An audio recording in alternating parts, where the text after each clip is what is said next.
प्रिय साथियों, स्वागत है आपका हमारे इस प्रेरणादायक कहानियों की श्रृंखला वाले चैनल में। आइए शुरू करते हैं महाभारत युद्ध के प्रथम दिवस के युद्ध पूर्व की घटनाओं का चित्रण और भगवान श्री कृष्ण तथा अर्जुन के बीच गीता के उपदेश का कथानक विवरण। इस कहानी का पहला भाग हमने पिछले वीडियो में कह सुनाया है।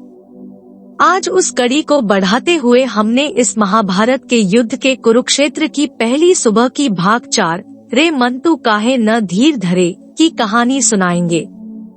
हमने इस कहानी के पिछले भाग 3 में बताया था कि कैसे श्री कृष्ण अर्जुन को समझाते हुए बताया था कि परिणाम की आशा लगाने से कहीं अधिक महत्वपूर्ण है विजय के परिणाम को प्राप्त करने के लिए निरंतर प्रयत्न करना।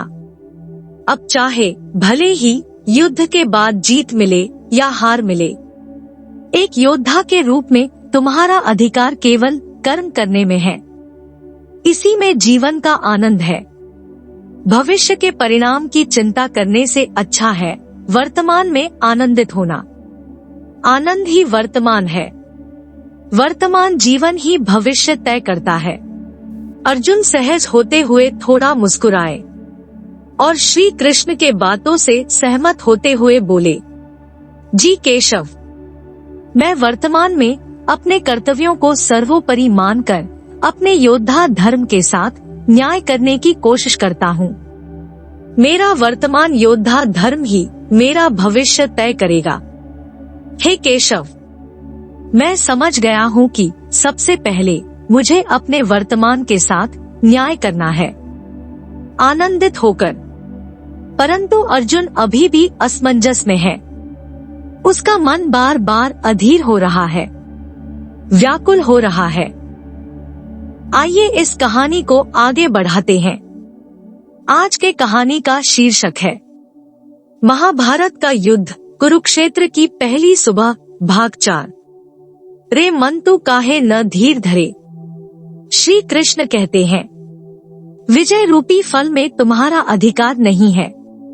तुम्हारा लक्ष्य युद्ध में सर्वश्रेष्ठ प्रयत्न होना चाहिए, विजय नहीं। इसलिए तुम फल के लक्ष्य को ध्यान में रखकर यह युद्ध मत लड़ो। और फल नहीं चाहिए यह सोचकर युद्ध से हटने की सोचो मत। श्री कृष्ण ने घोषित कर दिया कि अर्जुन का अधिकार केवल कर्म में है, फल में नहीं। अर्जुन ने शंका जाहिर की, कर्म करते समय लक्ष्य का तो ध्यान रहे लेकिन फल की आशा न रखें। हमें उस कर्म से भी लगाव न हो जाए जो हम करने जा रहे हैं। ऐसे में कोई योद्धा अपनी संपूर्ण शक्ति और मन के साथ कहाँ कोई कार्य कर पाएगा। हंसते हुए श्री कृष्ण ने कहा, कर्म के सिद्धांत में अपनी शक्ति लगाकर और पूरे मन से कार्य संपन्न करने का निषेध नहीं है। लक्ष्य का एकाग्रता से स्मरण रखना भला तुमसे अधिक कौन जानेगा। श्री कृष्ण की इस बात पर अर्जुन को बचपन की वह घटना याद आ गई, जब गुरु द्रोण ने एक बार राजकुमारों की परीक्षा लेने के लिए पेड़ पर टंगी चिड़िया की आंख में तीर से लक्ष्य भेदने की चुनौती दी थी। एकाग्र नहीं होने के कारण अन्य राजकुमार असफल रहे, लेकिन अर्जुन को केवल चिड़िया की आंख दिखाई दे रही थी, इसलिए उन्होंने सही लक्ष्य भेदन कर लिया था। दूसरी घटना उन्हें द्रौपदी के स्वयंवर की याद आ गई, जब प्रतिबिंब को देखकर ऊपर गोलाकार घूमते लक्ष्य का अर्जुन ने अचूक भेदन किया था। अर्जुन ने पूछा, अगर हम उस निर्दिष्ट कर्म के प्रति गहरा अनुराग नहीं रखेंगे तो हम पूरे मनोयोग से उससे संयुक्त कहाँ हो पाएंगे। हे केशव, यह तो अव्यावहारिक बात हो गई। श्री कृष्ण ने समझाया, मैं प्रयासों में कमी या अधूरेपन से कोई कार्य आगे बढ़ाने के लिए नहीं कह रहा हूँ। मेरा अर्थ केवल इतना है कि कोई कार्य करो और अगर उस कार्य को लेकर कोई व्यवधान आए तो विचलित मत हो जाओ। वह कार्य बीच में ही समाप्त हो जाए या लक्ष्य असफल हो जाए तो निराश मत होना कि अब सब कुछ समाप्त हो गया है। जीवन में जीत हार, सफलता असफलता सभी के प्रति संबुद्धि रखकर समत्व योग का पालन करना महत्वपूर्ण है।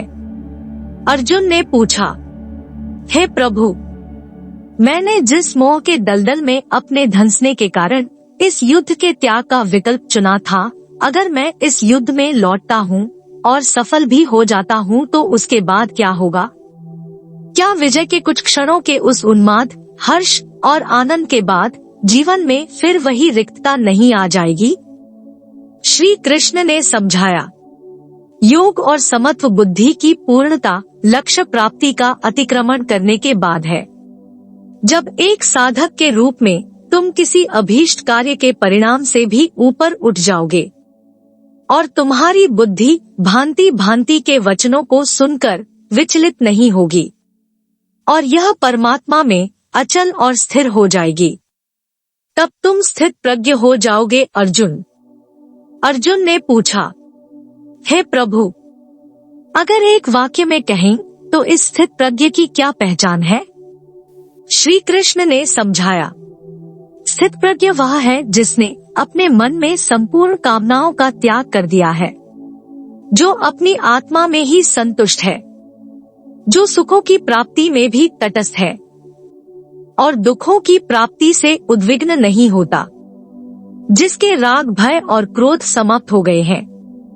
ऐसा मनुष्य स्थिर बुद्धि है, स्थित प्रज्ञ है। अर्जुन सोचने लगे कि वासुदेव ने मन पर नियंत्रण की बात कही है। हमारा मन है कि यह इंद्रियों के विषयों के पीछे भागता है। गुरु द्रोणाचार्य पांडव राजकुमारों को ध्यान की विधियां बताया करते थे। वे एक प्राचीन सूक्त पर विशेष बल दिया करते थे। इस जीवात्मा को तुम रथ का स्वामी समझो, शरीर को उसका रथ, बुद्धि को सारथी, रथ को हाँकने वाला और मन को लगाम जानो। मनीषियों अर्थात विवेकी पुरुषों ने इंद्रियों को इस शरीर रथ को खींचने वाले घोड़े कहा है। इंद्रियों के विषय में इन घोड़ों के विचरण के मार्ग है।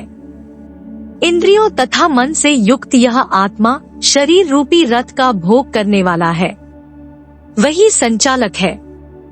प्रिय साथियों, इस तरह यह महाभारत का युद्ध कुरुक्षेत्र की पहली सुबह भाग 4 रे मन तो काहे न धीर धरे की कहानी यही समाप्त होता है। महाभारत का युद्ध कुरुक्षेत्र की पहली सुबह भाग 5 रमता मन बहुत जल्दी अगले वीडियो में प्रस्तुत करूंगा। मुझे पूरी उम्मीद है कि यह प्रेरणादायक कहानी आपको जरूर अच्छी लगी होगी। साथ ही आपको यह कहानी कितना मोटिवेट किया, कृपया कमेंट के माध्यम से अवश्य बताएं। साथ ही अपनी राय भी दे जिससे हमें इस दिशा में मार्गदर्शन मिले। आपके किसी भी प्रश्न एवं सुझावों का स्वागत है। आपका कीमती समय देने के लिए दिल से शुक्रिया। और अंत में एक आग्रह है कि कृपया आप इस वीडियो को लाइक करें, शेयर करें और सब्सक्राइब जरूर करें। फिर मिलते हैं अगले वीडियो में किसी नए कहानी के साथ। तब तक के लिए जय हिंद, जय सनातन।